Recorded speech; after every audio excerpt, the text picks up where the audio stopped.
Welcome to Newscenter Remembers 1994. I'm Pat Callahan. And I'm Cindy Williams. Newscenter Remembers 1994 is a time capsule of the year's major news events brought to you by the reporters who were there, chronicling the times that touched all of our lives. 1994 was a year of a lot of big stories, certainly more than we could fit into this program.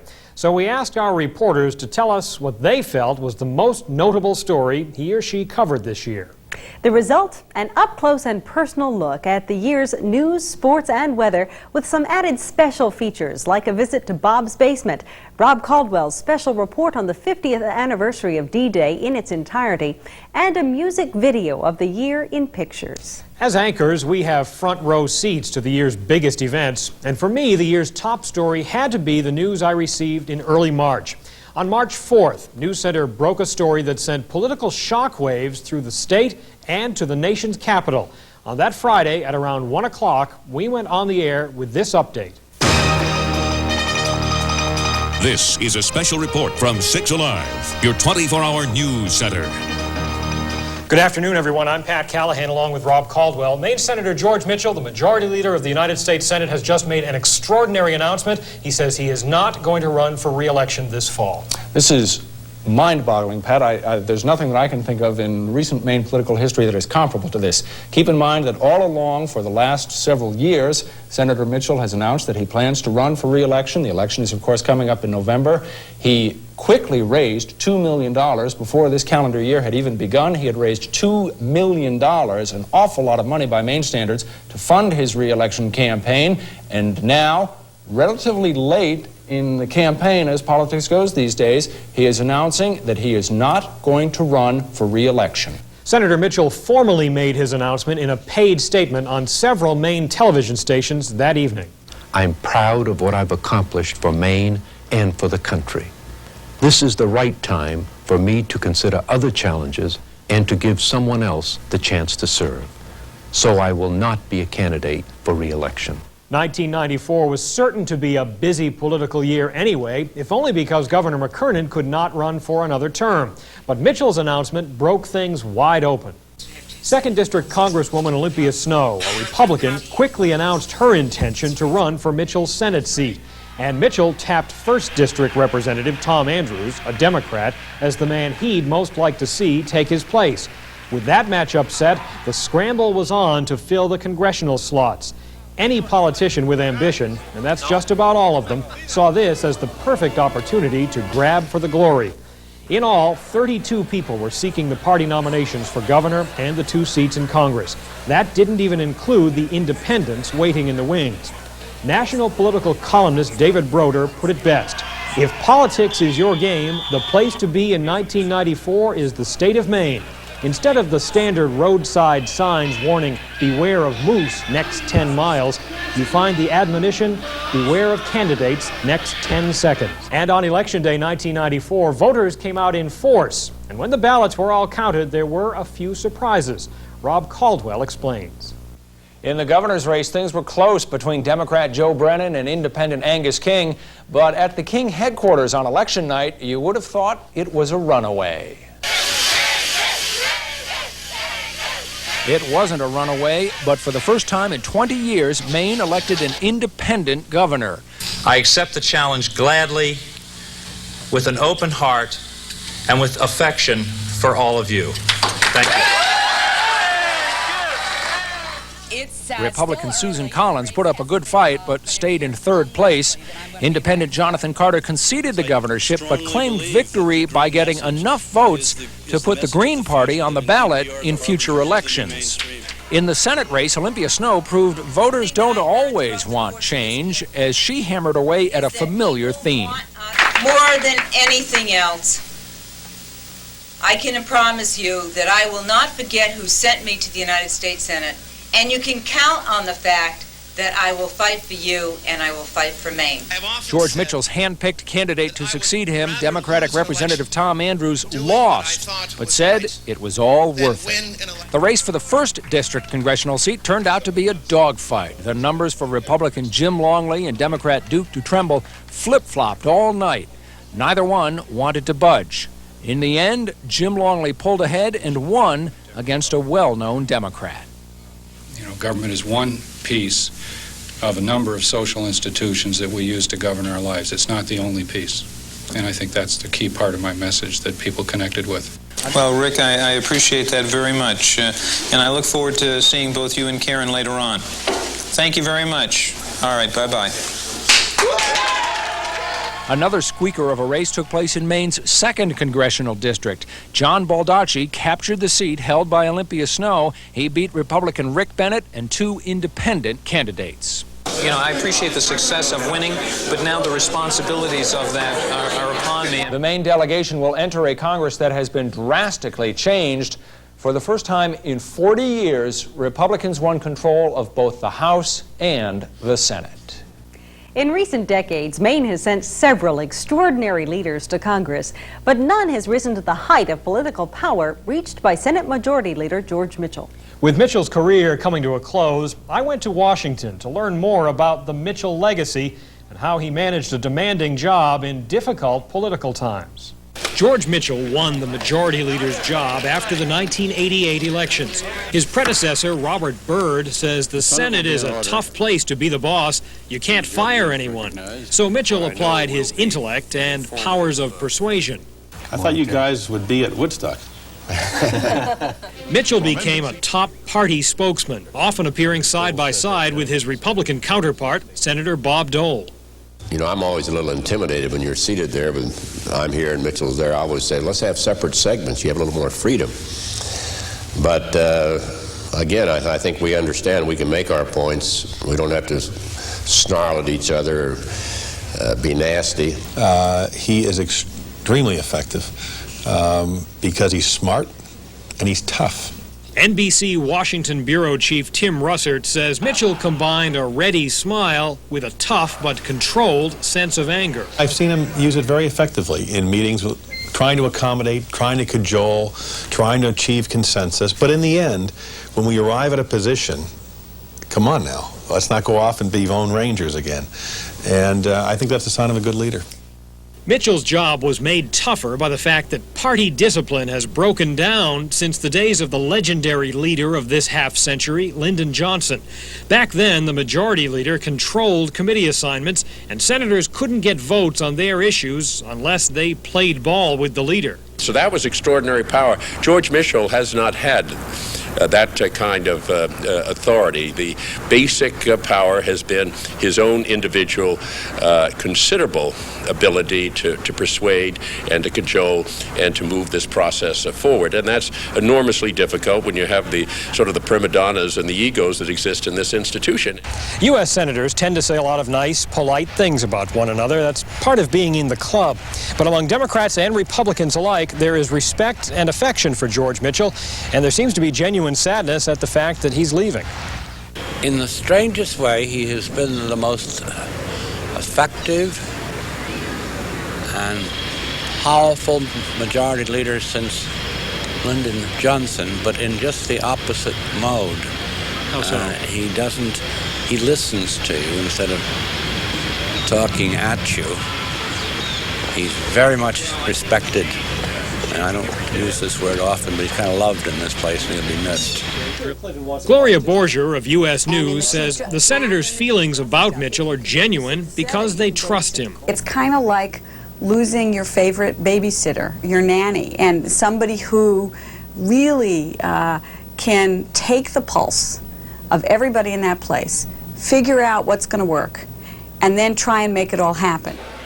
Even without any big stick with which to threaten senators, Mitchell understood the issues and could effectively use the Senate rules. He proved that when Senator Fritz Hollings wanted to delay a vote as long as possible on implementing the GATT treaty.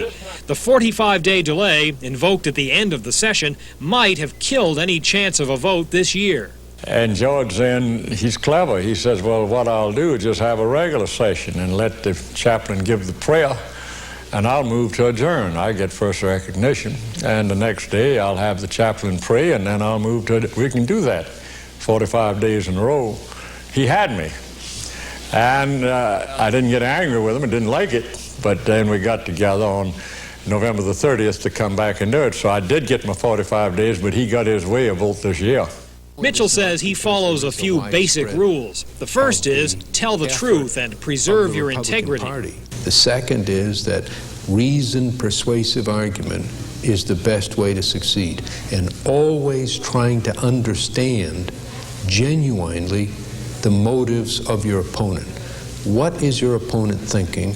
Why is he thinking it? Third, give credit to your opponents. No one of us is always right. I've been wrong, and I've learned a lot from listening to my opponents. President Clinton credits Mitchell with following another vital rule. That the important thing for us is not what the American people think of us every day, but whether we think of them every day.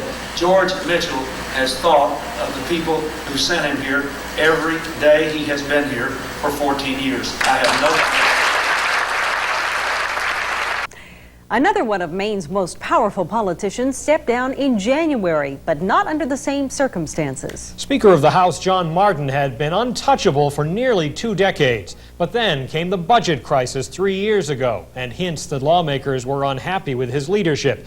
Then a former Martin aide implicated in the ballot tampering scandal.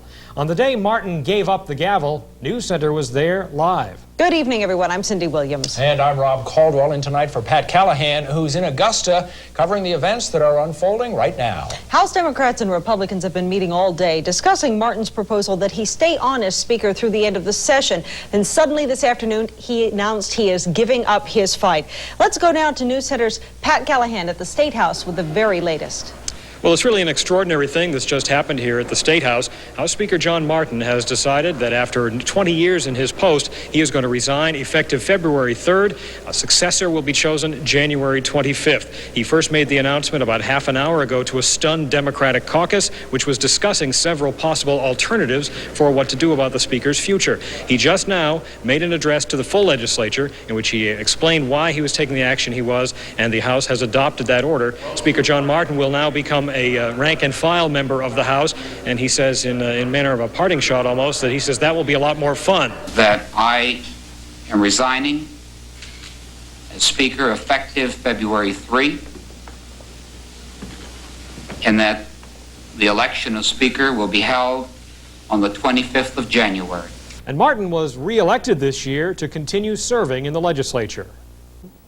If there was anything this year that stirred up a political mess, it was the emissions testing program. It all began in the middle of the summer, and before the pedal was put to the metal, people were already saying the program wouldn't work. Newscenter's Lee Nelson followed the course of this story.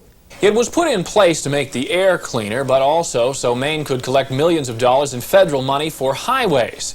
The federal government mandated that states clean up the air, and Maine decided to implement an auto emission testing program. 7 southern Maine testing sites were set up.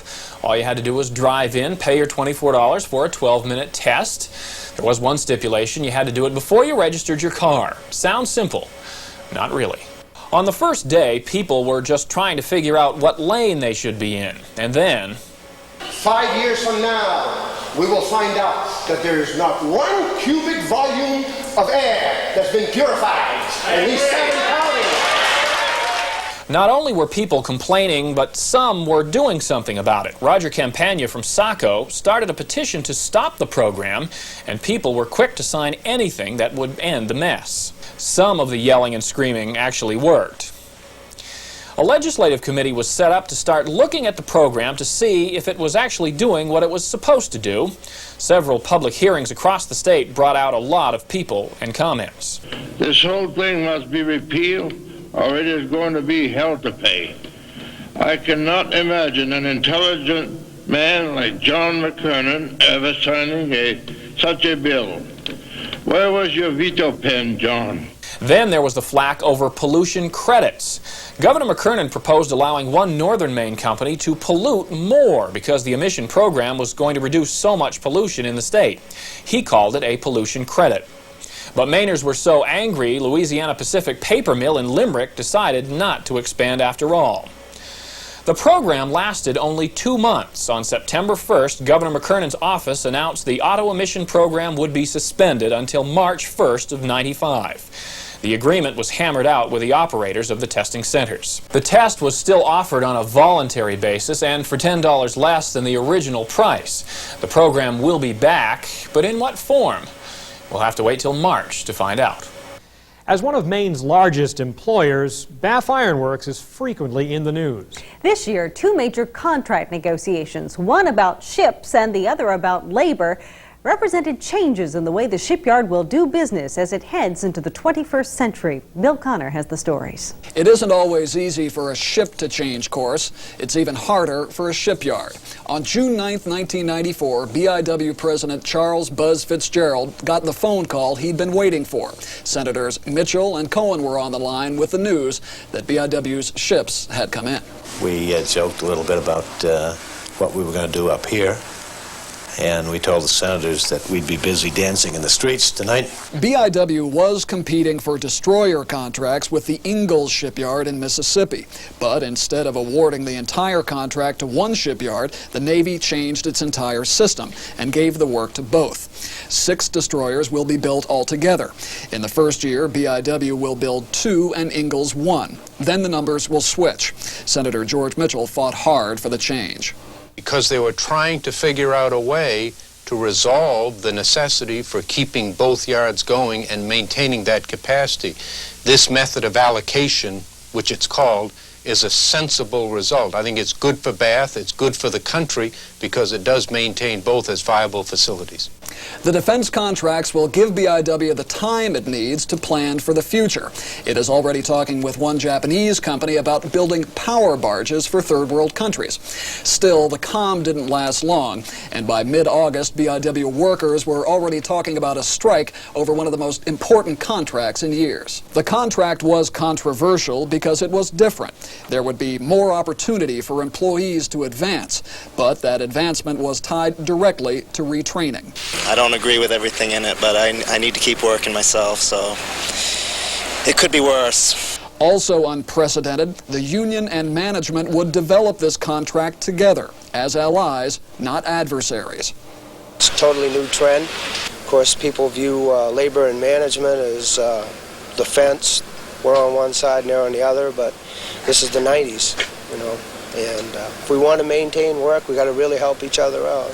The contract was ratified by a 2/3 vote of the membership, and on Labor Day, President Clinton came to BIW not only to admire the ships, but also the recently signed contract and the new way of thinking it represents.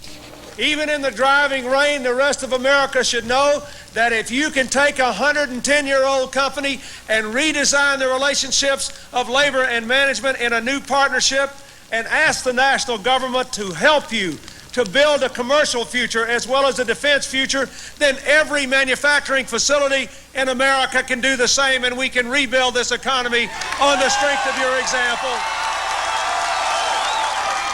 Both union leaders and executives at Bath Iron Works say the new team spirit this contract symbolizes is the only way the shipyard can compete and survive the tides of change. Thousands of people learned about leukemia from a 2-year-old boy named Patrick McDonough. Thousands more lined up at special bone marrow drives to be tested as possible donors. For most of 1994, Newscenter's Jennifer Rooks reported on the roller coaster ride that was Patrick McDonough's last year of life. It was not possible to follow the ups and downs of Patrick McDonough's fight with leukemia without being touched by him. There was something about Patty's story that brought out our compassion and generosity, but it was his bravery and resolute spirit that made us all stop and think about how we spend the time in our lives. For months, it seemed as if Patrick had time. While the search for the perfect donor went on, thousands showing up at bone marrow drives, Patrick led a relatively normal life, at home with his family in Wells. In early spring, Patrick's cancer got worse. The decision was made to go ahead with a transplant, even though the donor was not a perfect match. On April 14th, Patrick received a young woman's marrow by transfusion. At first, things went well, even miraculously. Patrick showed none of the side effects doctors expected. In May, he was allowed out of isolation, but not for long. The entire summer was a roller coaster for the McDonough family. Patrick almost died at least once, but always bounced back. The family found their strength in him. We've always believed he has an inner spirit that no other child, or, that children have that many adults don't have, that's going to really be the story behind all this. I mean, when we walk out of the front doors of here, we'll be thankful for the medical science, but it will really be Patrick that will.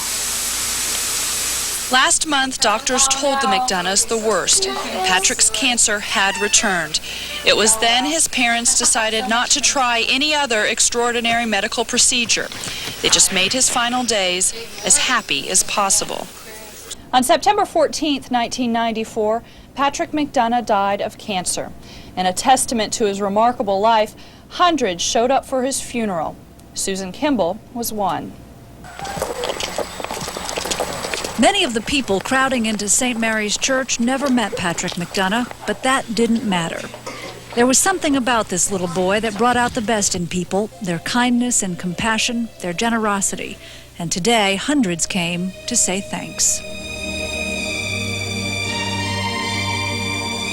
Patrick's parents say he had a wisdom and grace beyond his years. He was always concerned about other people's feelings.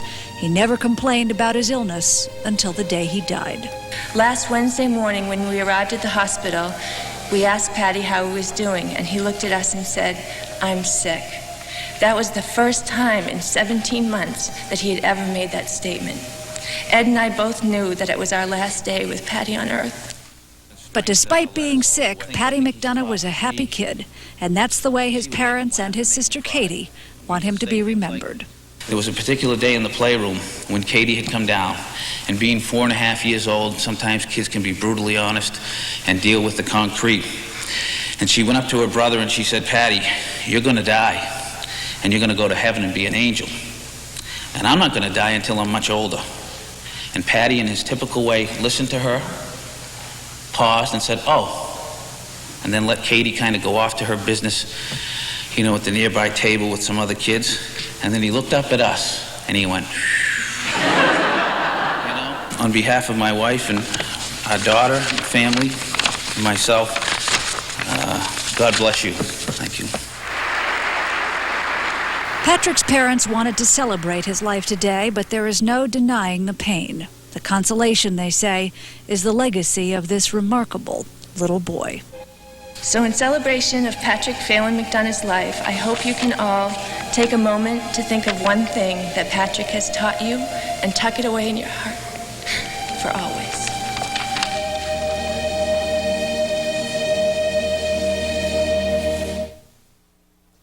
Another little boy who captured our hearts this year was Mark Hogland. Mark's mother took her eye off 3-year-old Mark and his 1-year-old sister Brittany for just a moment one morning in May, and at that time, they nearly drowned. Tammy Hogland had just put the kids in the family van when she went inside the house to get her other child. Somehow the van started rolling and ended up in the river. Chris Rose followed the rescue of Mark and Brittany for Newscenter.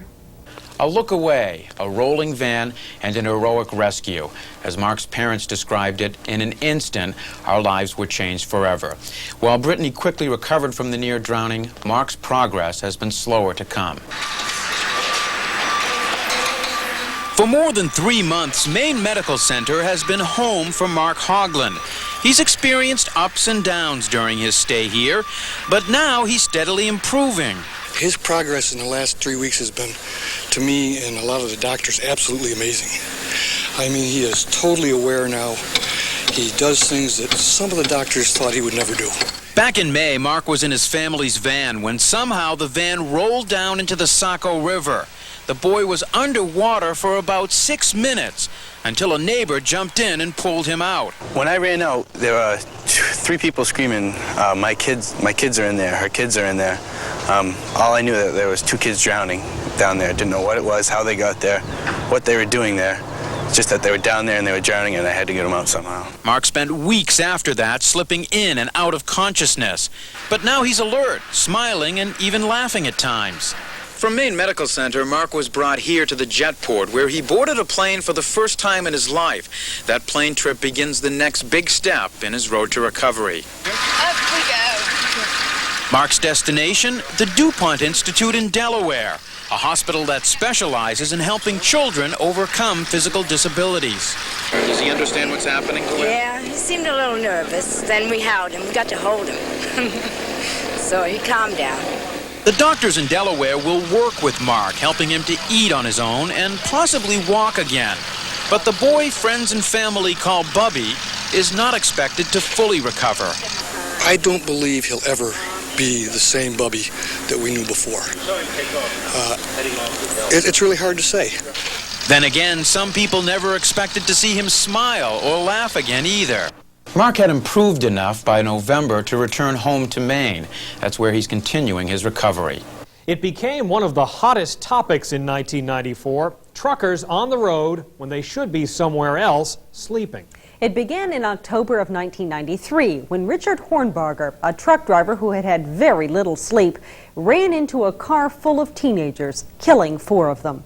Hornbarger was eventually sentenced to 4 months in jail and fined $100,000 for falsifying his logbook. But not before 3 more accidents had occurred involving tired truckers. Sue Clark has more.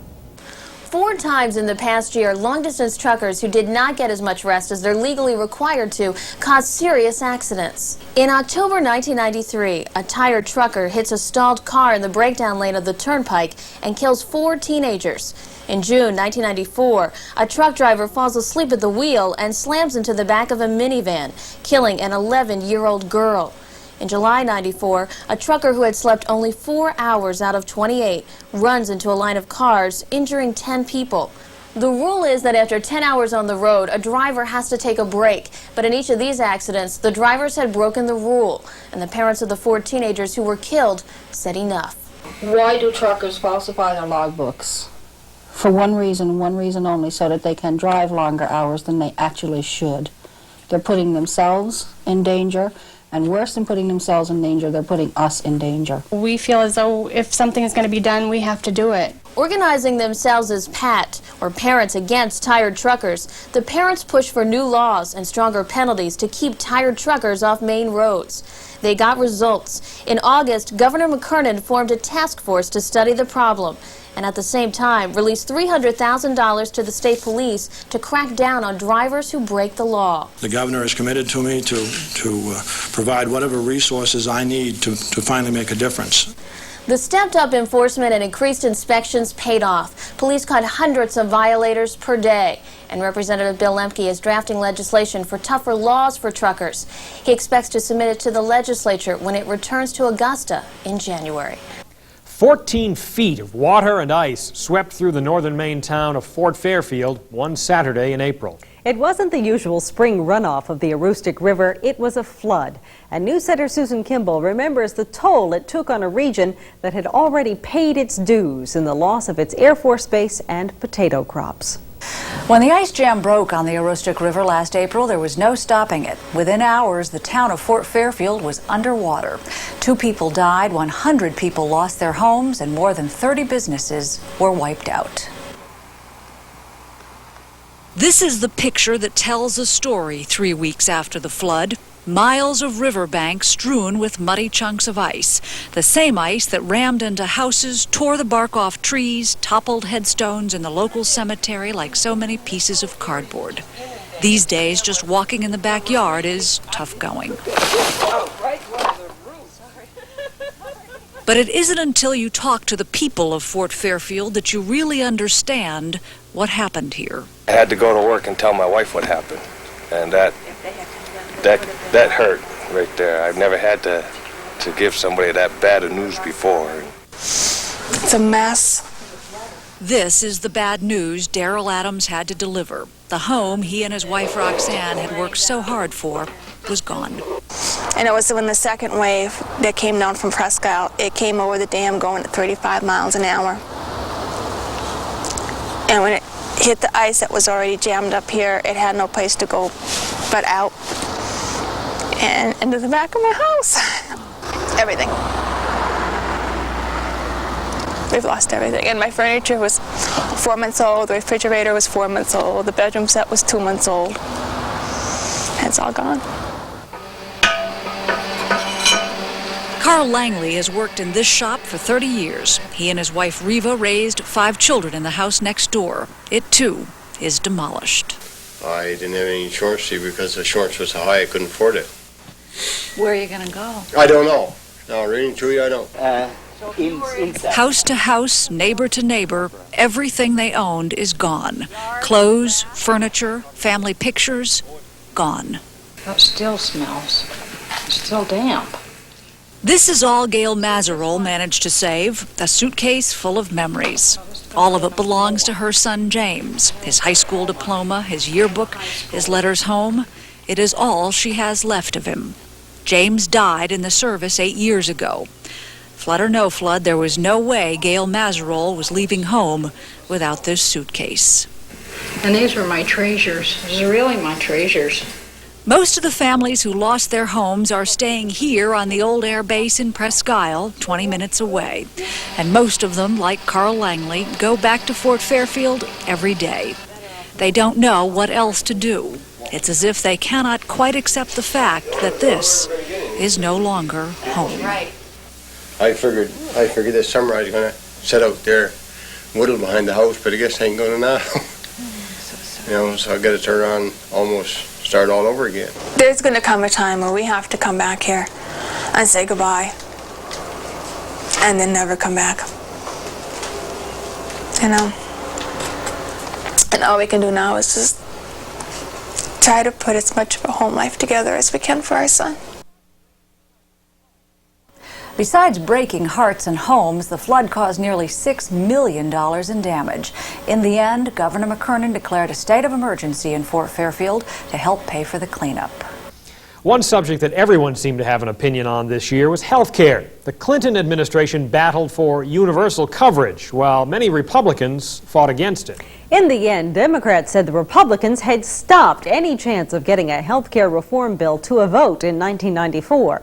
Newscenter's Diane Atwood says the debate may have been over in the nation's capital, but in Maine, people were already working on solutions. The operative word for health care in 1994 was survival. Hospitals cooperating instead of competing. Doctors joining forces. These changes were geared toward making the practice of medicine cheaper and more efficient. We just can't afford anymore to compete with local healthcare providers and our neighboring hospitals. We have to cooperate in order to survive. Judy Tarr is the CEO at Miles Memorial Hospital in Damariscotta. It's collaborating with Waldo County General Hospital and Penn Bay Medical Center. They recently asked people in their communities how they could serve them better. I think we are doing a good job on the medical needs, a very good job. What the community is looking for, though, is a broader perspective. The problems that were identified, such as alcohol abuse, tobacco use, obesity, teenage pregnancy, are not just solved within the confines of a hospital. And that's where the difference will be in the future, with all of us working together. Maine Medical Center, Mercy Hospital, and Brighton Medical Center all tried to merge as well, but that venture didn't work out. The administration at Mercy Hospital decided not to go through with it because they didn't agree with the other hospital's philosophies on abortion. Some doctors from Brunswick were more successful in their endeavors to work together. 7 primary care physicians moved their individual practices into one building in the fall. It's called the Bowden Medical Group. The doctors share a business manager who handles all the paperwork and billing. They also share space and equipment. What the managed care providers do is come in and say, gee, if you can manage care well, we pay you so much per member per month with incentives if the total health care cost comes down. Therefore, it encourages us as physicians to manage our patients better. While doctors and hospitals were making changes to survive, it wasn't happening overnight for everyone. Some people were simply going without health care, crossing their fingers they didn't get sick, or getting sick and then running up costly medical bills they couldn't afford to pay. And there are some people whose family doctor is the local emergency room. I have no access to get any insurance at this point in my life. My income isn't high enough, my hours aren't long enough, so I have none. So I come in here. About 60% of the patients seen in Maine Medical Center's emergency department are not emergency patients. Many people go there because they don't have access to a family doctor, and they know the emergency room won't turn them away, even if they can't pay. The cost and access to good health care is still a big issue. But because of political wrangling on the national level, we probably won't see any changes until maybe next year. A bill that seemed a sure thing early in the year turned out to be pretty dicey. The Passamaquoddy Indians wanted to build a gambling casino in Calais. The Indian casino bill passed through the House Judiciary Committee. Then the governor gave his conditional approval. But when it came down to the actual vote, it was shot down. Newscenter's Ursula LaPerry followed the story and says the Indians aren't ready to fold. The casino bill vote came as a surprise to almost everyone. The bill would have provided about 1,500 jobs to job-hungry Washington County. But even though it seemed the Indians were dealt a bad hand, they still had a few cards to play. It took more than luck for the Passamaquoddy Indian tribe to get this far in the casino game. But even after a decisive loss in the State House, it still has a card or two up its sleeve. Namely, the fact that it is a federally recognized Indian tribe. Lawmakers who supported the bill that would have created a state-regulated casino say because of that, the vote against the Passamaquoddies was a big mistake.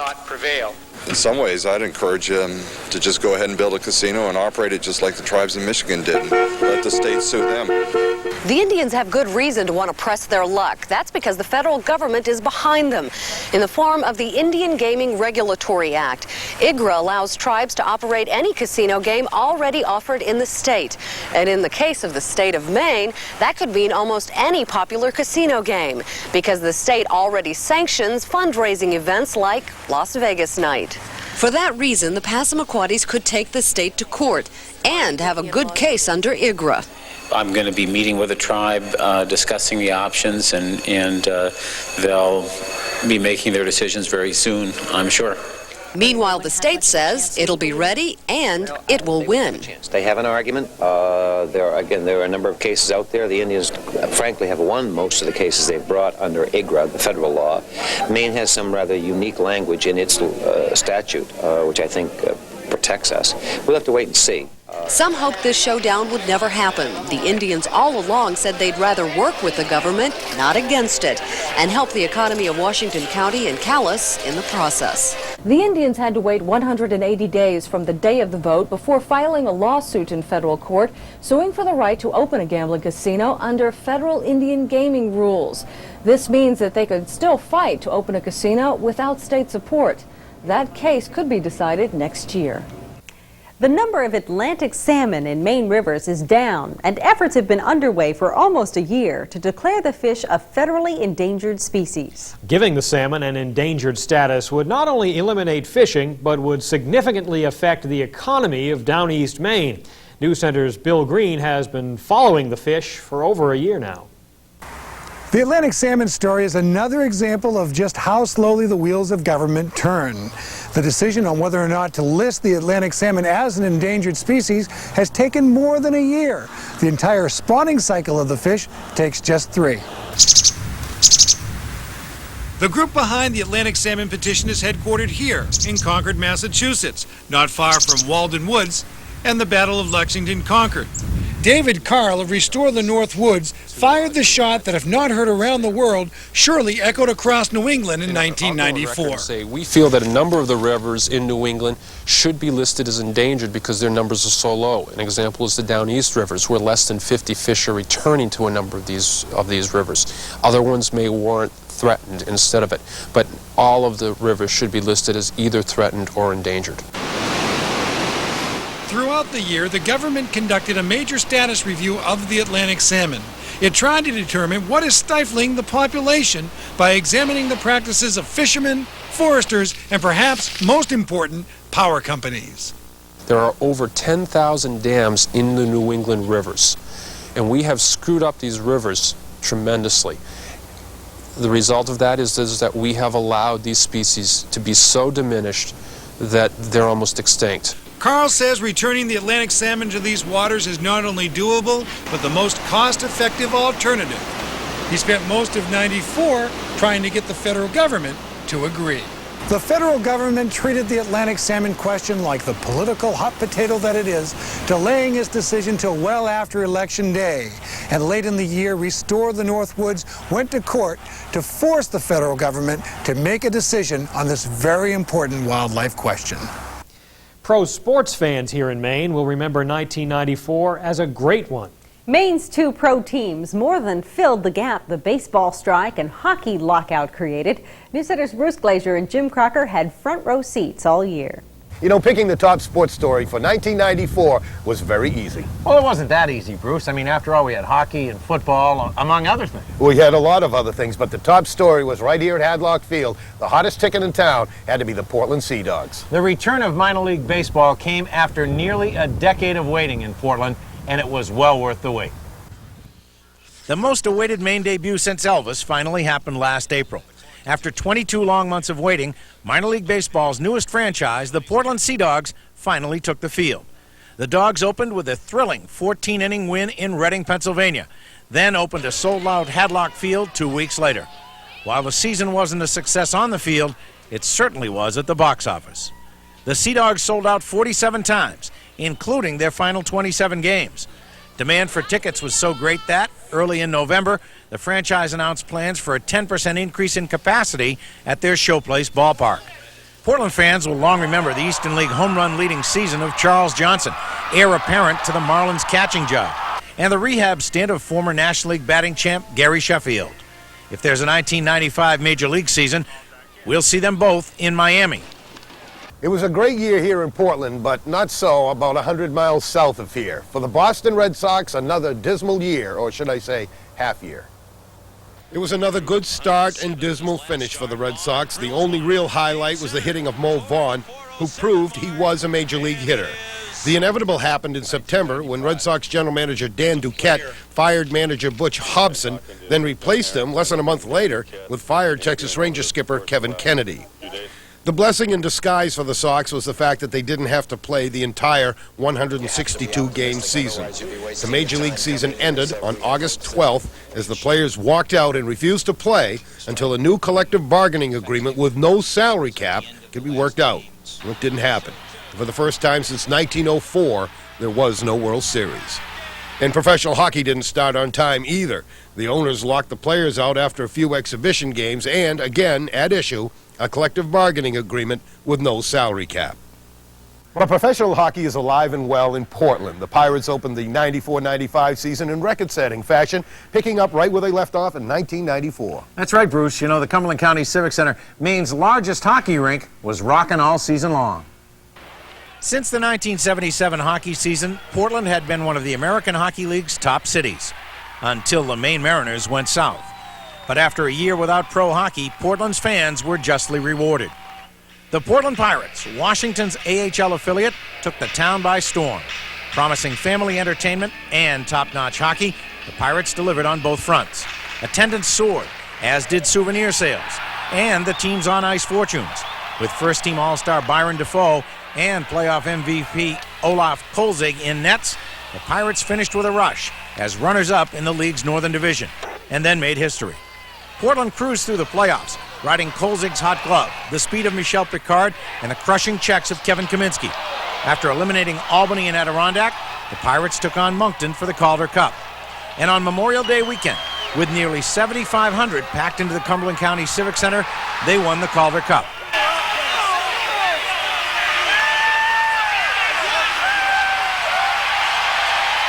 What could the Pirates do for an encore?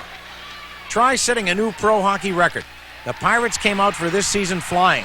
The team opened the year with a 17-game unbeaten streak before finally tasting defeat. The Cumberland County Civic Center holds special meaning for two Maine athletes, Cindy Blodgett and Joey Gamache. Blodgett, Lawrence High School's superstar basketball player, won her fourth consecutive state championship in this building, culminating an incredible 4-year career. With just 2 games left in the regular season, Cindy set the state's high school scoring record at the start of the second quarter in a game against Gardner. That gave her 2,306 career points, breaking the previous record, which was held by Raymond Alley of Jonesport back in 1989. Cindy then capped her brilliant high school career, winning her 4th state championship game on the Cumberland County Civic Center court. Blodgett fans will still have 4 more years to follow her career as she accepted a full scholarship to play for the Black Bears at the University of Maine. Joey Gamache won and lost world championships in this building, and 1994 was another fruitful year for the Lewiston boxer. Gamache stepped back into the ring in January against Jeff Mayweather to win a unanimous decision and the NABA Junior Welterweight Championship. But Joey soon gave up that title as he wanted a rematch with Tiger Lopez and try and win back his coveted WBA Lightweight Championship. But Lopez was dodging him. Meanwhile, Joey continued to box. He won a unanimous decision over New Orleans fighter Wayne Boudreaux and announced shortly thereafter he wouldn't be boxing in Maine. He was upset over the small attendance for the Boudreaux bout and the fact that if he wanted a title shot, he'd have to go to different parts of the world to get that opportunity. But the Duva brothers in main event boxing came to the rescue, and Gamache got his chance to win back his WBA title when he stepped into the Cumberland County Civic Center ring December 10th against the undefeated world champion, Gushi Nazarov. Not all the great sports events in 1994 were held indoors. In fact, Maine's richest sporting event, the Oxford 250, had another thrilling finish. In Maine stock car racing, there may be a lot of tracks, but there's only one Oxford 250. In 1994, the 250 went without NASCAR affiliation for the first time in over a decade. Didn't matter, though, to the 42 drivers who took the green flag for 250 turns around the third of a mile oval. Among the early leaders was Unity's Ralph Nason, still after his first 250 title, and again Nason came up short. Saturday's runner-up took Sunday's prize. Ontario's Derek Lynch, an ACT Tour regular, reversed roles from the qualifying heats with Junior Hanley to take the checkered flag. The University of Maine was undefeated in hockey and basketball here at the Civic Center, but for the most part, 1994 was a year they just as soon put behind them. It started when Maine announced that hockey forward Cal Ingraham, one of the many stars on the 1992-93 National Championship team, had to sit out 14 games because of an oversight in the compliance office when he transferred in from the Air Force Academy. Then the Bears were forced to forfeit 3 season-opening wins over Providence because coach Sean Walsh played defenseman Jeff Torrey, whose eligibility had been in question by the NCAA. Walsh himself was suspended for 5 games in December for his role in the matter. Maine forfeited more games when it was discovered that Patrice Tardif, who was a graduate student, was not taking enough graduate-level courses on the advice of school officials. Maine Athletic Director Michael Plozak and its compliant officer both lost their jobs as a result of the string of problems. Further NCAA investigations affected the other sports, including the football team, as several players were ruled to be in violation of NCAA rules involving the players' major field of study. Walter Abbott, for the second time in his career, was named interim athletic director. The investigations by the NCAA are over, but their final rulings, if any, aren't due until February of 1995. Well, here we go. Another year over, another just begun. Those were just our choices for the top sports stories of 1994, Bruce. Now let's get going on 1995, tonight's game with the Pirates. Let's go, Pirates! All right. Great seats, huh? Yeah, great seats. There's nobody here. Are you sure they're playing tonight? Yeah, I'm positive. They're playing Syracuse. Probably okay. Everyone's at the concession stand. The concession stand's closed. Oh, they'll open on the other side, I'm sure. I saw a bunch of people there. Be filling up any minute. No. We've made a mistake. No. Trust me on this one, Jim. We go Pirates! Won't be long. I trusted you on Jeff Bagwell, Bruce. This is different. Better be. Our hearts were captured this year as pictures of Bosnian children caught in the crossfire flashed across our screens. Reports estimated that more than 33,000 children were injured in the fighting, at least 2,000 of them seriously enough that if they were not evacuated, they would die or remain disabled for the rest of their lives. A Maine man, Jerry Genesio, was determined that one man could make a difference. When diplomatic efforts to bring Bosnian children to U.S. hospitals failed, Genesio risked his life to bring them out himself. He was my hero of the week on February 16th, 1994, and he is our hero of the year today. From a small office in Portland, Jerry Genesio runs a large international effort. The organization he founded in memory of the brother he lost in Vietnam has become Jerry's life's work. I believe they at least believed they were trying to make the world a better place for the kids. And those of us who are still here have some obligation, I think, to do that if we can. Veterans for Peace exists for children all over the world. Children caught in conflict, injured in war. Right now, that war is in Bosnia. After lining up more than 100 hospital beds in the U.S., Jerry started working with the United Nations on bringing the wounded children out of Bosnia. That's where he hit a bureaucratic roadblock.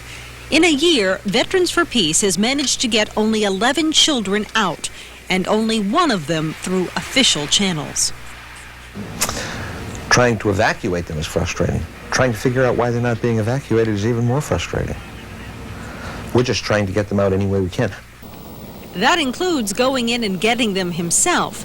In December, Jerry organized a convoy. He traveled into the war zone through sniper fire and cities under siege to bring out the injured. What he saw there haunts him. Even those being evacuated were not ready to embrace us because we had come to rescue them. They just stared right through us. They're in shock. With all the ambulances and media attention that Jerry had garnered for the trip, the authorities were suddenly more than willing to let the sick and injured go. 44 people were brought out on this trip, 26 of them children. Bye. Many of them are now being treated in the United States. Nermina Omarajil is one of the lucky ones. She was evacuated early on and brought to Maine, where doctors were able to save her shattered leg. Others have not been so fortunate. Aid is not getting through to the hospitals in Bosnia. Antibiotics and anesthetics are being confiscated by the military, and the children are left to suffer. One of the children who arrived here, a 16-year-old girl down in Cumberland, Maryland, had her leg amputated in a field hospital with no anesthesia because they didn't have any. They gave her plum wine. That's all they had. But that little girl, Nermina, and 7 others are in the United States now, all of them healing in hospitals that through Jerry's efforts are donating their services. And slowly but surely, the children's blank stares are being replaced by smiles.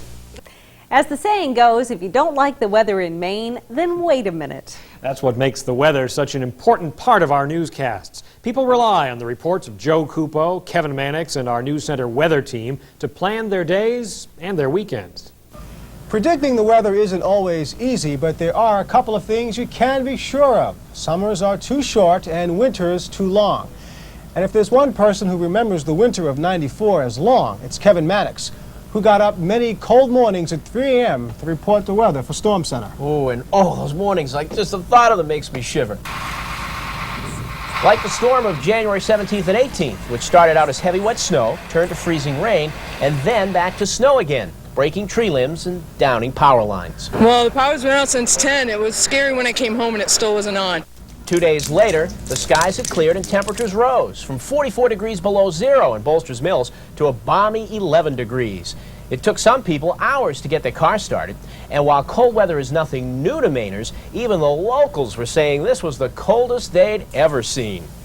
That's how I remember January, but was it really as cold and as bad as all that, Joe? I'm afraid so, Kevin. January's average temperature was 14 degrees. That's almost 7 degrees below normal.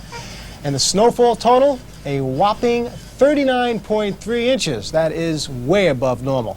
The question, did it get any better in February? Well, certainly not at first. February '94 was the second coldest February on record, especially the first 17 days. The worst storm of the month left 6 inches on the ground, half the month's total, putting a slippery coating on the roads. I had my 2 children in the car. I put my brakes on. I tried to pump them, and there was no possible way that I could stop. I sailed right out through, right into the middle of Commercial Street, spun around, and shortly after that, I had realized that I just missed a tractor-trailer truck. The rest of the month was a series of 2-inch storms, which doesn't sound too bad in retrospect, but at the time caused plenty of problems.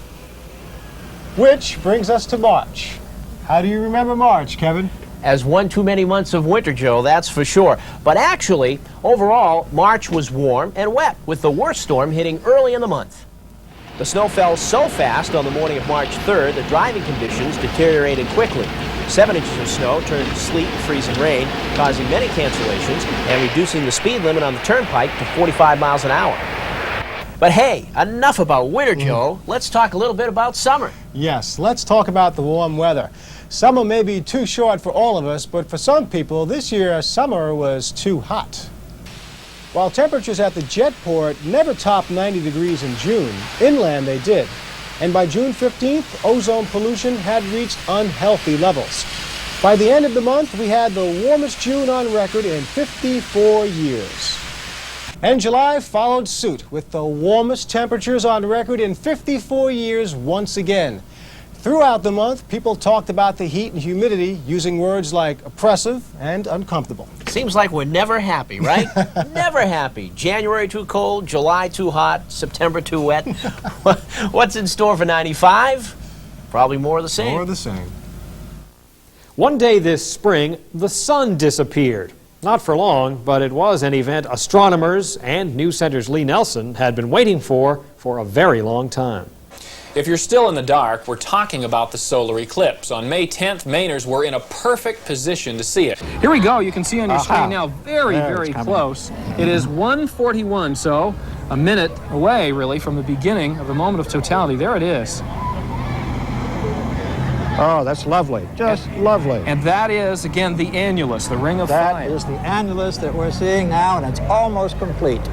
Almost complete. We're taking a look beautiful. right now. Beautiful. And this is not all over the world that people are seeing this, right, Roy? It's just in a kind of a wide swath.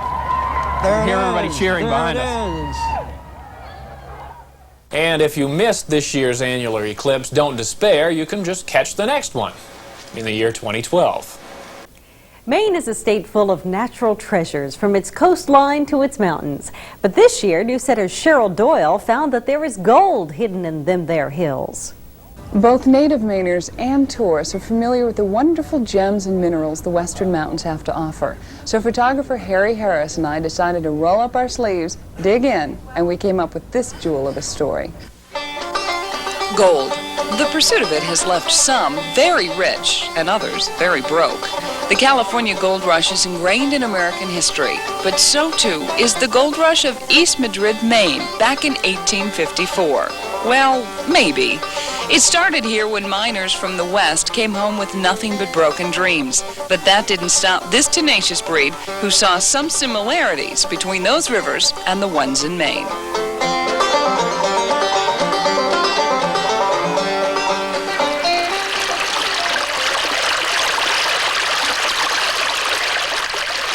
A 140 years later, people still comb the banks of Maine's rivers for gold. This time, not so much to get rich, but to get a glimpse of what Mother Nature has to offer.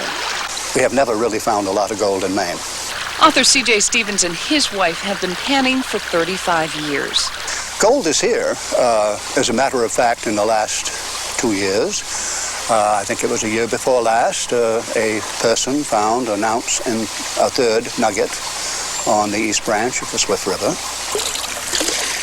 While panning for gold can be a profitable hobby, don't quit your day job. The only time that anybody was ever to make more money doing this than what they did full-time was during the Depression, when farmers made only $1 a day versus $32 if they found an ounce of gold. You start by digging down to the clay on the riverbed and pouring it into a pan on top of something called a grizzly. Then, never step on a wet rock. Never step on a wet rock. All right, now, stick the pan just under the water. Just under. Just a bit. Now start a motion, clockwise or counterclockwise. That's it. More, harder. Harder. That's it, more. And as you swirl it, the lighter stuff will go out of the pan. More of a motion. No, wider. That's it. That's it. That's it. Beautiful. eventually, when you're left with the smallest of sand, you continue with a steady, round, swishing motion. The sand will move. The gold, being heavy, stays. And if you're lucky, the first time out, You'll have something to show for your hard work. Oh my gosh, Harry, look at this. We're rich. That is the biggest small piece of gold she'll ever find. If you're looking for Bob Elliott, chances are he's in the basement. With his unique brand of wit and wisdom, Bob looks at life, well, as only Bob can. From the basement, here is Bob with some of his favorite stories from 1994. Well, it was another busy year down here in the basement. I figured the best place to start would be back during the beginning of baseball season and a story we called Sea Dog Madness. Yes, we've done the ballpark story, the parking cars story, the souvenir story, and of course the economic spin-off story. That's right, folks, the words of the prophets are written on the outfield wall. Everybody wants a piece of this team. How about them dogs? Now, businessmen may see big bucks in this baseball team, but for kids, it's pure joy. Bill Green's neighborhood has already gone dog wild. They can't wait for the first game. Now, if they can just get that cheer figured out. Don't move. Do it again. Jason, you're blocking Michael a little bit. Good. That looks pretty good, you guys. And they're off to the ballpark, where things have been changing lately. Lisa's Pizza is now Stadium Pizza, the Showboat Lounge is now the Ballpark Pub, and everyone else is finding that it's easier to switch your name than fight the Sea Dogs. Danny Taronis doesn't sound like baseball. You got to have a new name.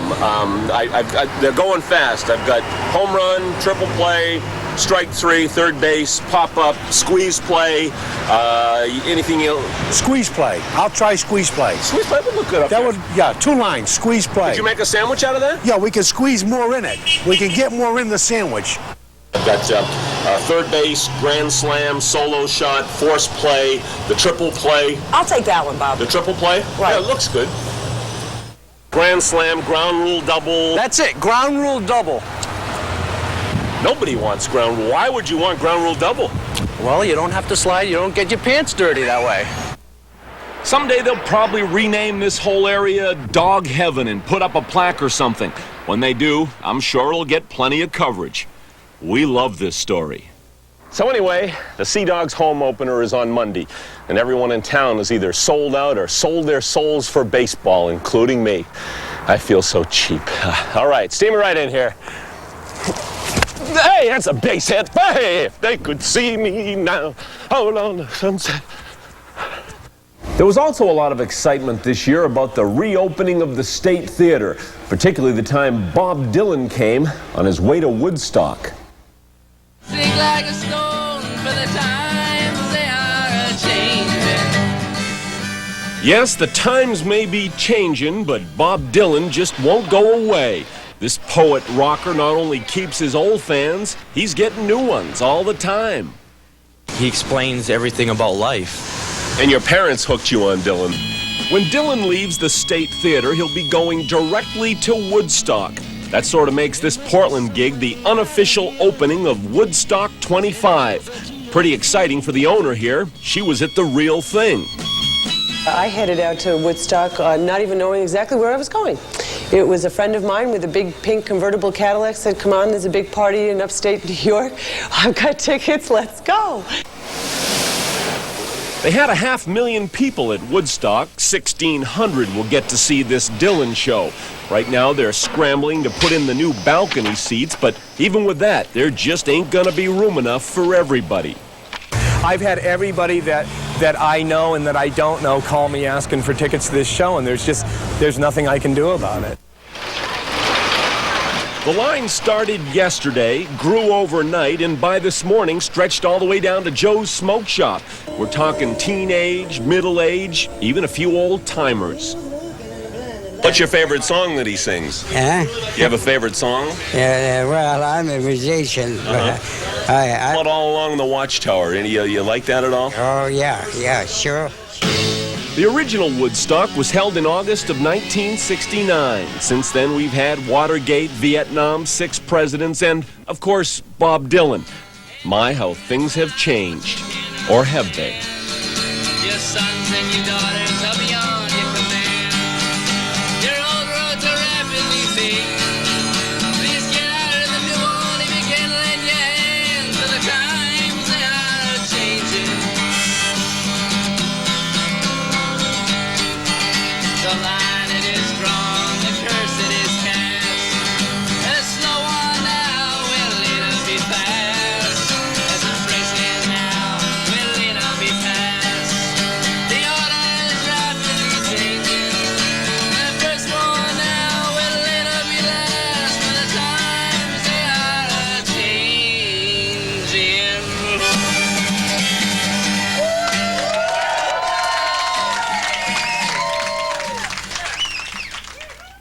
I meet a lot of interesting characters on this basement beat. One of my favorites this year was an old guy up in Yarmouth who paints for a living. You're watching a master at work. Let's see if I can't get a little life into this painting. His name is Chip Chadbourne. He trained in Paris but fell in love with Maine. His work starts here in Yarmouth and ends up all over the world. Walter Cronkite has some of his stuff, so does Jacques Cousteau. That's pretty good company. What kind of painting does this guy do? My training in Paris and everything was basically up through the Impressionists. I agree that it's not the strongest school in the world, but it was certainly the last period that I can think of where people really had fun in painting. They just went out and had a ball painting nature. And that's just what Chadbourne does, whether he's painting downtown Stonington or something more mundane, like something from his kitchen. I remember, a couple of years ago, I had the fridge open, with the door open. I was sitting in the kitchen. Mary says, "You've got the refrigerator open. What are you doing? You know, you're losing all the..."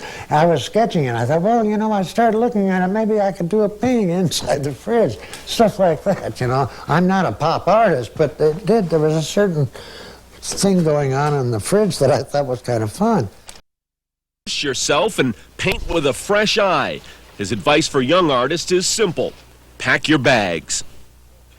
If I were a kid in Portland and went through the art school, which I think is a very good one now, they're very expansive and got good people there, first thing I'd do is get on a boat and go someplace, either to New York or to Europe. I would go to Europe because I love Europe. And get into the mood of somebody else is doing, see what the other people are doing, then come back to Maine. Most men this age have retired, not Chadbourne. He says there's just too much painting to be done. Besides, what else would he do? You wake up in the morning and, I'm 72, and I don't want to chase a golf ball. I don't want to go to Florida. I don't want a speedboat. I just want to sit up here and paint. So don't look for any tortured artist up at Chip Chadbourne's place, because you won't find any. This guy loves what he's doing. And it shows. This is called the heat of the battle. And then you sit back an hour later and wonder what in God's name you've been doing. In Yarmouth, Bob Elliott, Newscenter. I get to try out a lot of unusual cars down here in the basement. This past summer, I took a ride in a little convertible and ended up getting run off the road. 64 Chevelle Super Sport with a 4-speed for $9,500. Whenever I'm looking for a little excitement, I go up and visit my pal Neil Martin at the Goldenrod Garage. In the past, he's bought me a Buick, turned me into a low rider, and even got me into a race up at the Oxford Plains Speedway.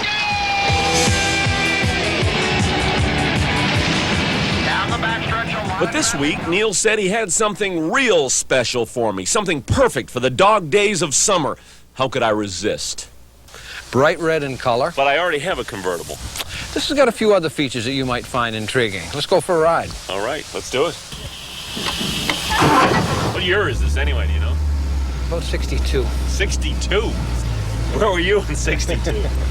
Cuban Missile Crisis. It's quite a car, Bob.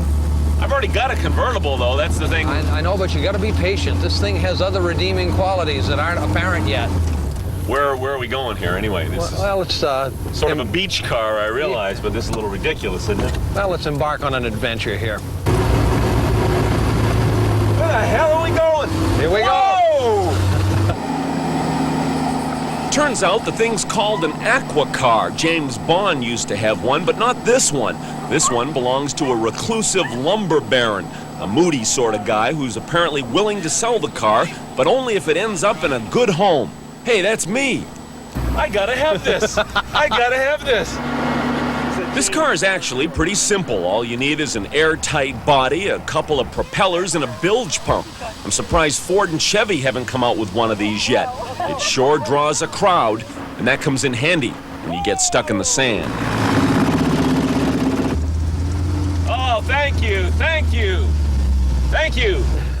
I put a down payment on this aqua car, rounded up some pals, and went out for a test cruise. What a ball. Eventually, I hope to buy this thing. Imagine the possibilities. Why, I could open up a whole new world with an aqua car. The world of Captain Bob. Hey, how do you like my car?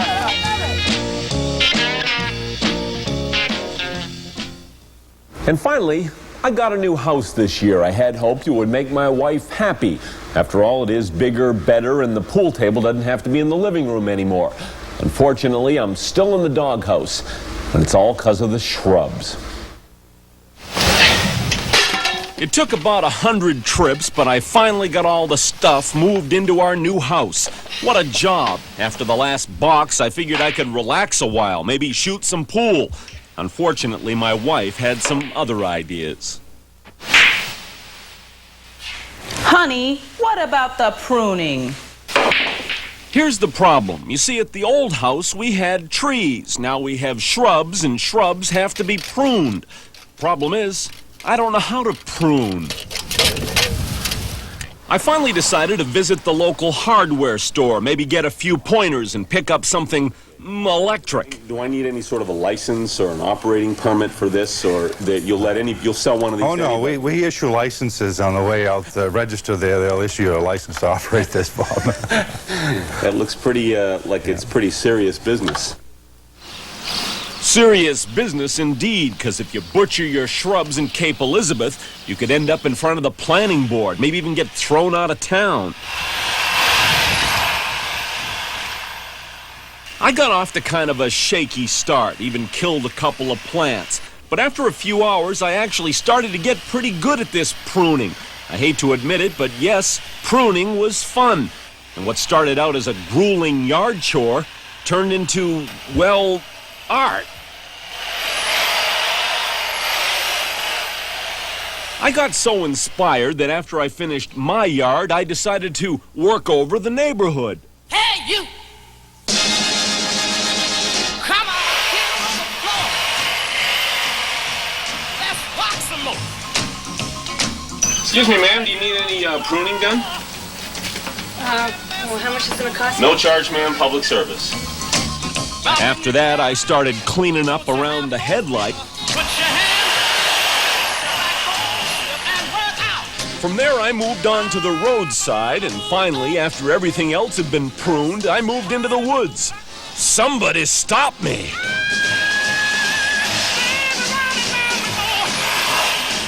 Don't you know, don't you know? Round and round we go.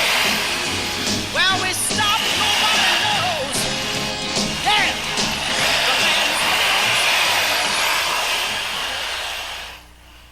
Love that pruning. Anyway, those are a few of the things that we did down in the basement this year. Stay tuned in 1995. Who knows what we'll do? See you later. Well, they say every picture tells a story, so we thought the best way to tell you the rest of the top stories of 1994 was to show them to you. We enlisted the help of Newscenter photographer Harry Harris to create a video memory of the year in pictures. Television has been described as radio with pictures. These pictures not only bring color and texture to a reporter's story, but they also bring a certain corner of the world into your living room, maybe a place that you haven't seen.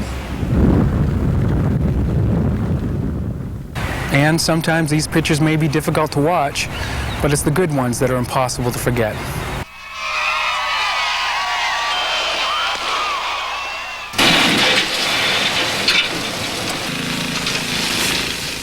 As someone else said, a member of your party, you won't have me to kick around anymore.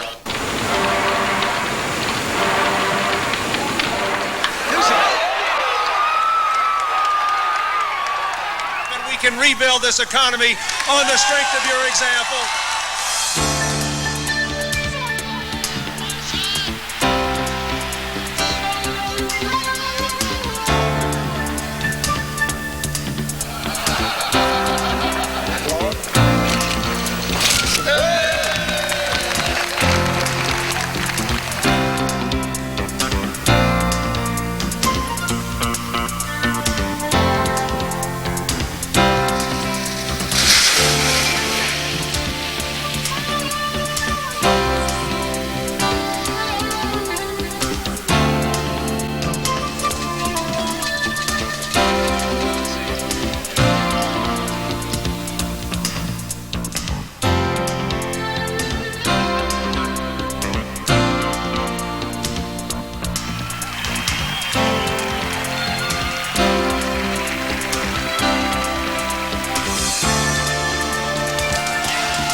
This year, Newscenter's Rob Caldwell brought us a special series on the 50th anniversary of D-Day. For many of the men who landed on the beaches of Normandy on June 6, 1944, it was their first taste of combat. They had never seen men die and had no idea how they'd react when their own lives were in danger. This past June 6th was an emotional anniversary for the people who lived through World War II, as 50 years later, the joy of reunion was tempered by the remembrance of loss. In a chapel near the coast of France is an inscription about the heroes who died on D-Day. It reads, "Think not upon their passing, remember the glory of their spirit." June 6, 1994 marked the 50th anniversary of D-Day, the anniversary of one of the greatest events in world history, the turning point of World War II. And it may be the last anniversary where the people of Maine who were there are still around to tell about it. This is the way the beaches of Normandy look today. They could not have looked more different to the men who stormed them on D-Day, June 6, 1944. Here's how the great Allied invasion is remembered by the ones who were there.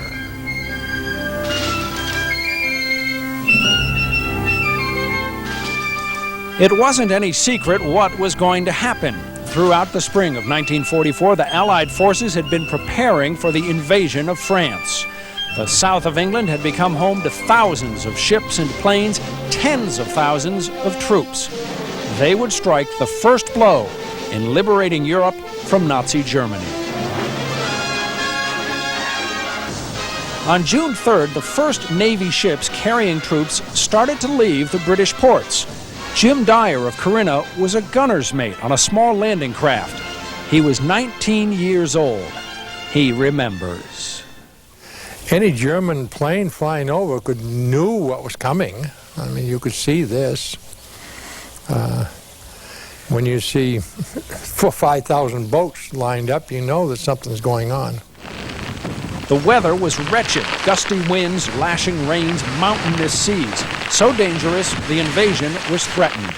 But the forecast called for improvement. On June 5th, General Dwight Eisenhower, the Allied commander, gave the order that the invasion would go forward. That day, Graham Alvord of York sailed from England with his landing ship. He was the executive officer only in his late 20s. He remembers. As it got light the following morning, it was almost as if you couldn't see the sea horizon anywhere. There were ships all around you. Just looked like, you know, no end of ships and no end of planes overhead. John Driscoll of Waterboro was a B-17 bomber pilot stationed at an air base in England. Although he had turned 21 just the week before, he had already flown more than a dozen missions over France and Germany. On the morning of June 6th, it was clear something unusual was going on. The pilots got an early breakfast, then went into a briefing. He remembers. Just as we got seated, this brigadier general walked across the proscenium up to the maps on the wall, and we saw the maps, and we could see the channel and the coast, so we knew something was up. And then he said, "This is it. This is the big one." And it was hushed. He says, "Today is the day we're going to embark, and we're invading France." And boy, there was a big hush, and there was no noise, nothing. Just, oh boy.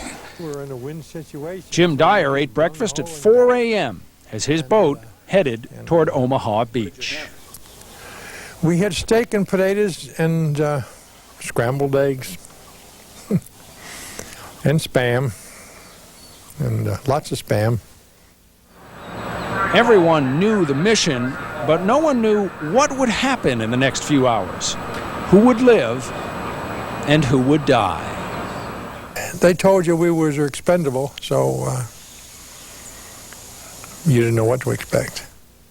We were young guys who were scared, and we did our duty. If there was anybody on the ship that wasn't 100% behind the whole operation, I never knew it.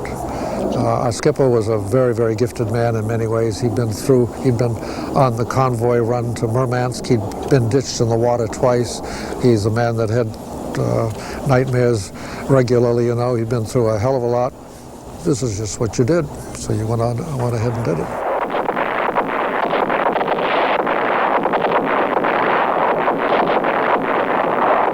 Allied planes and ships pounded the German fortifications. In the 15-foot swells off the Normandy coast, GIs clambered out of ships into smaller landing craft. Charlie Fenderson of Biddeford was a communications sergeant headed for Utah Beach. He remembers. The first thing that happened to me is that I misjudged the jump, landed from about 10 feet up, fell against the corner of an ammunition cart that we had in the boat, and I was so well padded I didn't realize I hurt my back, but I still have problems with it.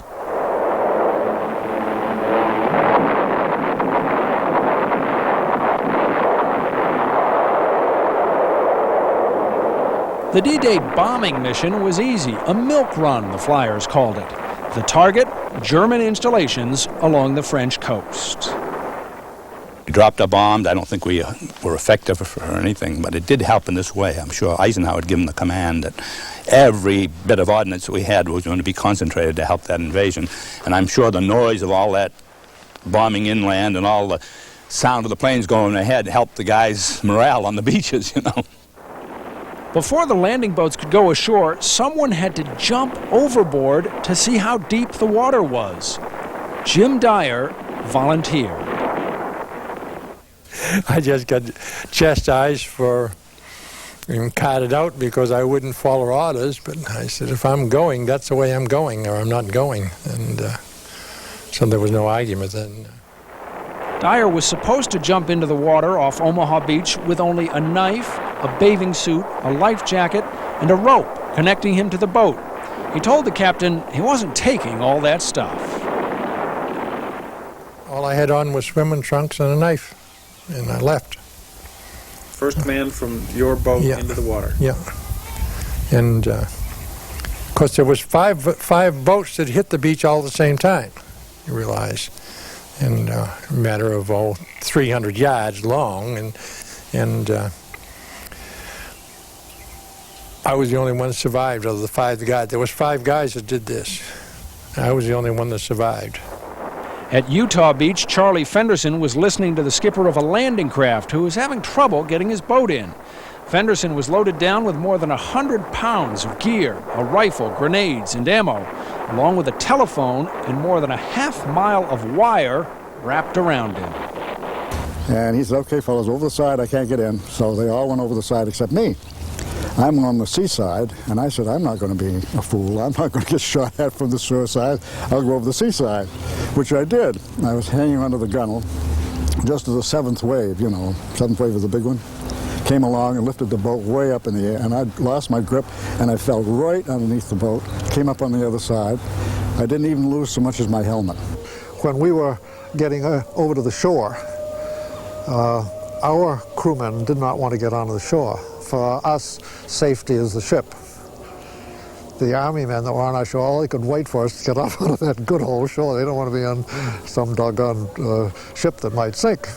All those guys from Kansas who had never seen salt water before. Well, you know, for them, land was some kind of safety, and ships was danger. For us, it was exactly the reverse. We was Holland Patton's 3rd Army, and I was going to go with them if anything happened. If anything happened to the boat, I'd kept right on going with them. So you were ready to go up onto the beach with just a bathing suit and a knife? Yeah, well, I couldn't carry a gun, not swimming. Jim Dyer's bravery is almost unimaginable. Picture him, 19 years old, running up to the edge of Omaha Beach, machine gun bullets whizzing by, mortars exploding, the surf filled with mines and dead bodies. And his day wasn't over. That night, he shot down a German fighter from his boat. This one plane comes swooping in, and as I fired 2 bursts at it, the traces, it exploded. Boom, he's gone. Put a lot of whooping and hollering going on when we blew it out of the sky, but it's just what you was there for. The campaign that started on June 6th would not end for 11 more months. That part of our story when we return with D-Day, the glory of their spirit.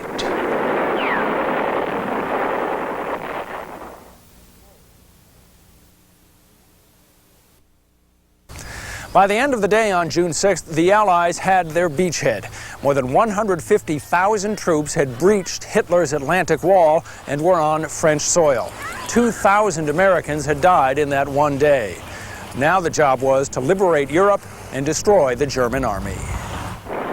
By June 7th, the enemy fire along the beaches had diminished but not disappeared.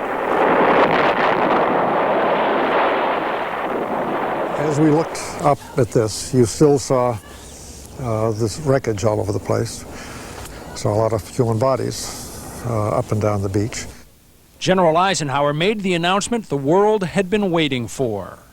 People of Western Europe, a landing was made this morning on the coast of France by troops of the Allied Expeditionary Force. This landing is part of the concerted United Nations plan for the liberation of Europe. Back home, millions of people were worried about their boys going into combat for the first time. President Roosevelt echoed their prayers. We know that by thy grace and by the righteousness of our cause, our sons will triumph. The Allies kept bringing in boatload after boatload. Getting a landing craft in and safely dropping off the soldiers and materiel was still difficult and dangerous. For Graham Alvord, the memory of that first successful run up to the beach is unforgettable. I felt so exhilarated, so triumphant, so exultant that I felt this was, this is the big point in my life. Nothing may ever match it. The sense that we had a pretty difficult job to do. We had a lot of angels looking after us in those last moments, and by God, we'd done it. With each passing day, more men poured in. Jumping off a landing craft remained nerve-wracking. Horton Gilman of Casco was a young infantryman. He remembers. The guys hesitated about stepping off. As you can imagine, you're kind of wondering how deep is it? Is it going to be a muddy bottom or what? And all of a sudden, this ensign is hollering, "Get off of my ship! Get off of my effing ship, you bastards!" is what he's hollering. And that's the last we saw of him as we got off and went on in. In the air, there were terrors of a different kind. I never took off without my stomach turning over every mission I went. The fear never left Driscoll after a mission to Berlin when he flew through the flaming debris of 6 bombers that exploded directly in front of him. Anti-aircraft fire could blow a plane loaded with bombs and fuel right out of the sky in a heartbeat. It was hell. Because all of a sudden I became fearful. I mean, I looked, and as I was going down the run, all of a sudden I could see the flak everywhere, you know. And of course that's all spent. Every black puff you see is gone, it's already expended. But as I was telling her this morning, my turn was coming, because we get in towards the target, then you could feel the stuff exploding under you, and you could hear the shrapnel occasionally swinging through the wing. There was never a plane come back without a lot of holes in it. Bob Bishop of Belfast had a different perspective on anti-aircraft fire. He was one of the guys shooting at German planes. He remembers. When they explode in midair, they would deafen you, but outside of that, the pieces of it would be flying through the air, you know, so we took cover when they would burst anywhere close to us. Shooting down German buzz bombs could be especially terrifying. You couldn't tell where they was going. I can remember one day we was all standing there and we shot one of those damn things and crippled it. It started going, it circled around over our head. It was we'd get on one side of the sandbags while it was over there, and it'd come back diving in, and we'd get over on the other side. We went back and forth over them sandbags until the damn thing hit the ground and burst. And that would dig a cellar. The explosives that found their target were deadly. Little more than a week after D-Day, Graham Alvord's ship was heavily damaged when it hit a mine in the British Channel. 10 men died, 20 were wounded.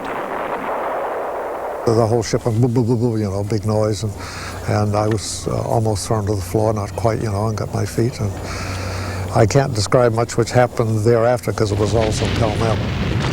With each passing week, the Allies drove deeper into France. The fighting was intense.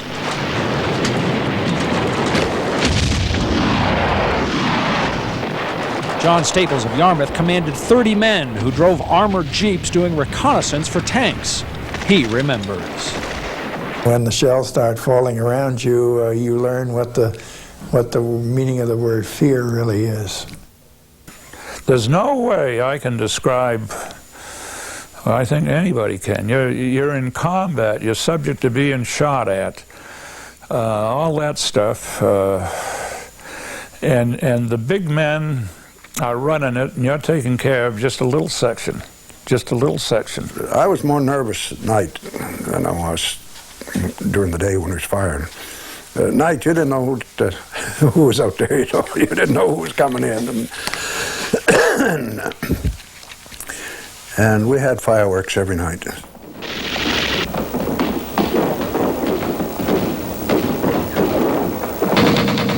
There was nothing romantic about combat. We buried Germans. They were sitting in their foxholes and all shriveled up, and so we shoveled them under. What drove the soldiers was an overriding sense that their cause was worth fighting for.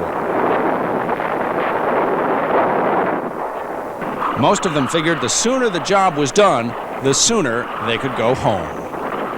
I don't remember any of us thinking, oh, geez, you know, I wish I was somewhere else. You know, you wish you had your girl with you, or you had better food, or such as that. But no, it was remarkable, the kind of unanimity in a war situation. It was cold and it was wet and it was mud, and we worked. We called our outfit a pickaxe and shovel outfit. because we had to dig in and dig out with Mobile, and they'd say march order, and you could look ahead to 24 hours of steady work, 36 hours when they told you to move. For Bishop, the worst moments came when the Germans counterattacked at the Battle of the Bulge. Those Krauts were coming at us pretty fast, and they were getting closer and closer and closer, but they never did reach me. They put me on a machine gun on the side of a road and said, anything comes up that road, shoot at it. And nothing came up that road. And it was a hell of a snowstorm, and I was out there in that cold, and I couldn't get this. We boiled a little water in our helmet, a little snow, melted snow, and made Nescafe there, and we pretty near froze to death. I worked in... When the war wasn't terrifying, it was usually monotonous. There was a lot of boredom. There were a lot of hours when our troops would sit at a crossroad, not really clear on just where we were or what our objectives were, although we were a reconnaissance unit, and that was our stock and trade, waiting for orders as to where to go next and what kind of a mission we would be expected to perform. And I think that's a universal complaint that soldiers have had since the dawn of history, is nobody ever tells us anything. There were good times, too. Nothing could match the gratitude of people who had been freed from 4 years of Nazi tyranny. Oh, they were jubilant. In France, we were greeted with open arms and wine bottles and singing and celebration all the way across France. And it was only when we hit the German frontier that we ran into sniper fire in the villages and hostility by the natives. We were the enemy, and they knew it and we knew it. We all didn't shave all winter, and we didn't get a shower, and we got the itch, the scabies. But once in a while we get back to Brussels or somewhere, and boy, I tell you, that was wonderful to get back there and get out of them damn tents, get under cover. It was a big treat just to go into a cafe and drink a beer and where it was warm. The folks back home never went through that experience, but they made sacrifices and endured hardships of a different kind. That story when we continue with D-Day, the glory of their spirit.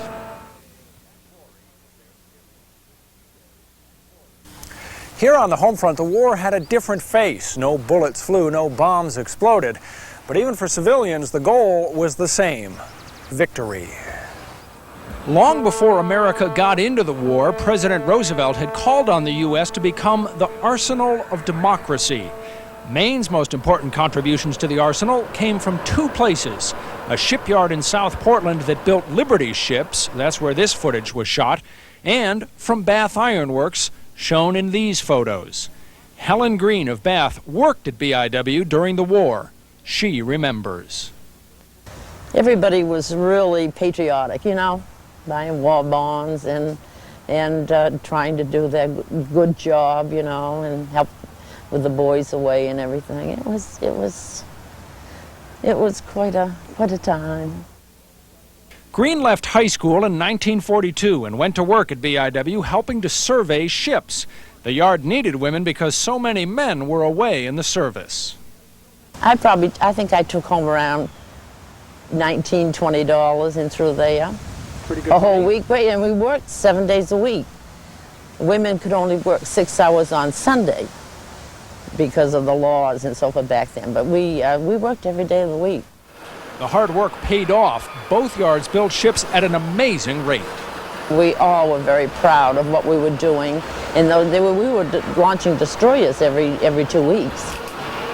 What both shipyards shared, in fact what everyone on the home front felt, was a sense that what they did really mattered. You rush home to get a letter, hope there was a letter, you know, from your loved one, and it was just a lot of patriotism. People were very close, really. Everybody was close and everybody was helping everybody, you know. It was sometimes I wish we could get back into that, not to have a war, but to, you know, to have that feeling that we had back then. Every month, ships left the Maine yards and went off to war. The work never stopped, even for a joyous occasion like D-Day. I remember we ran out in our yard and hollered, the whole family, and everybody was out in their yard just hollering, was so happy about it and jumping up and down. Yeah, that was quite a day. Quite a day indeed. After June 6th, the Allies rolled across Europe and defeated Germany in less than a year. The Japanese surrendered 3.5 months later. For the people who were there, the Normandy invasion remains one of the most vivid experiences of their lives. It's trite to say, today I am a man, all that stuff, but there was a kind of sense of taking a big step, and now, okay, I'm ready to take my place.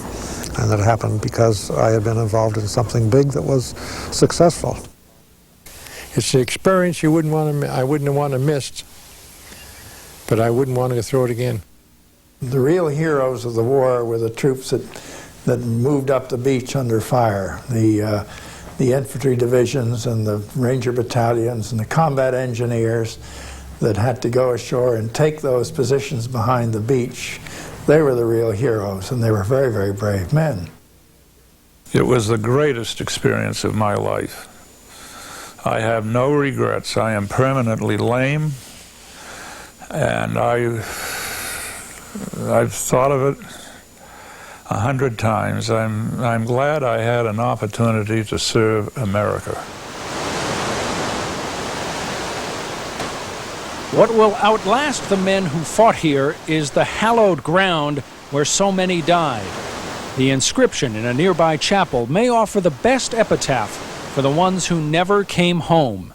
It says, "Think not upon their passing, remember the glory of their spirit."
And that pretty much wraps up our look at the way it was in 1994. We hope your resolutions for 1995 are in order, and as you look back at your year in 1994, keep in mind that inscription from the chapel in Normandy.